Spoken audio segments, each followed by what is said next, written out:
Hi and welcome to the video on factorization. By the end of this video, you should be able to factorize an algebraic expression and know what it means to factorize something. So let's take a look.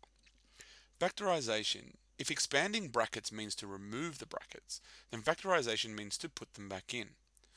Factorization is actually the opposite operation to expanding a bracket. What I mean by that is, if I asked you to expand 3 outside of x plus 2, you would multiply 3 by x to get 3x, and then 3 times 2 to get plus 6. If I wanted you to factorize that answer, 3x plus 6, you would end up with the original question of 3 outside of x plus 2.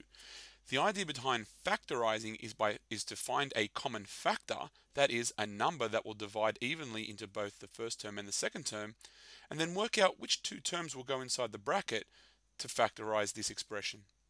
So let's look at some examples and some of the steps to factorizing. The first step is to find that highest common factor for all the given terms. Then we take that highest common factor and we put it outside a bracket. We're going to then work out what term will multiply by the highest common factor to give the first term in the question. And then we're going to repeat that step 3 for all the terms given in it and close the bracket off. So here's what I mean by that. Here are 5 examples.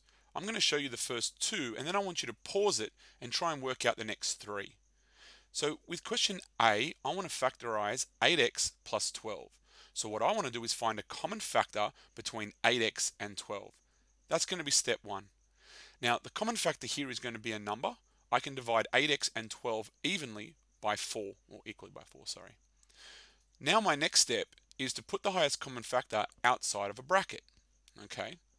Then what I'm going to do is I'm going to work out what term will multiply by my highest common factor, that is, what term will multiply by 4 to give me the first term in the question. So what times 4 will give me 8x? And the answer to that is going to be 2x. Then what I do is I repeat step 3 for all the terms given. Now there's only 2 terms here. There's only 2 terms. So my answer here is going to be, what do I multiply 4 by to get 12? And that answer is going to be plus 3. So the factorized version of 8x plus 12 is going to be 4 outside of 2x plus 3. We can always expand that bracket out, expand our answer to check if we get back to our original question. And sure enough, 4 times 2x gives me 8x and 4 times 3 gives me 12. That's a good check that you can do. Let's look at B now. So B is 5ab plus 10a. I'm looking for a common number and a common letter between both of those terms. And I notice that there is a common letter a there, but there's also a common number that I can divide both of them by 5. So because 5 and a are both common, 5a is the highest common factor. Then I'm going to open up a bracket and I'm going to ask myself, what do I multiply 5a by to get 5ab? And the answer to that is going to be b. Then I do the same thing with the next term. What do I multiply 5a by to get 10a? And the answer to that is plus 2. What I'd like you to do now is pause the video and see if you can't try and work out C, D, and E for yourself. Okay. If you pause the video, let's see if you got the same answers that I did. With part C, we have 2 terms and there is a common factor of 7 inside both of them, which means I can divide both of my terms by 7. Then I open up a bracket and I say to myself, what do I multiply 7 by to get 21x?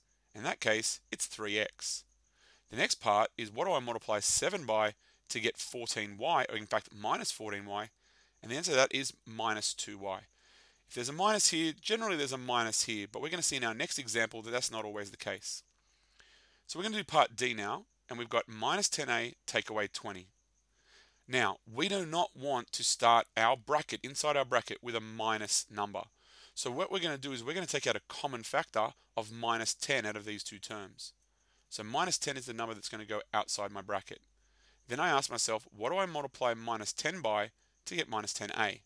And that's just a. Then I ask myself, what do I multiply minus 10 by to get minus 20? What do you think? If you said minus 2, you are wrong, because minus 10 times minus 2 gives me plus 20. I need to put in here plus 2 because when I expand this bracket out, minus 10 times plus 2 will give me minus 20. That's a little trick that you've got to be aware of. Finally, with x squared plus 4x, I'm looking for a common factor. Both terms have an x in them, so I'm going to divide both of them by x, and that's going to be my highest common factor.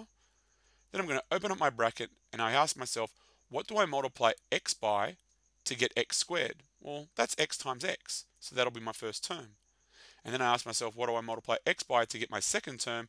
And what do I multiply x by to get 4x? And that answer is going to be 4. So you have 5 examples here that will help you out with your practice. Here's what I'd like you to write down.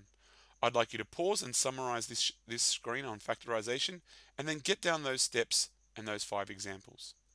And that's it. Hopefully you have an idea on how to factorize an algebraic expression, and as always, you can ask me questions in class or email me anytime you need. Good luck.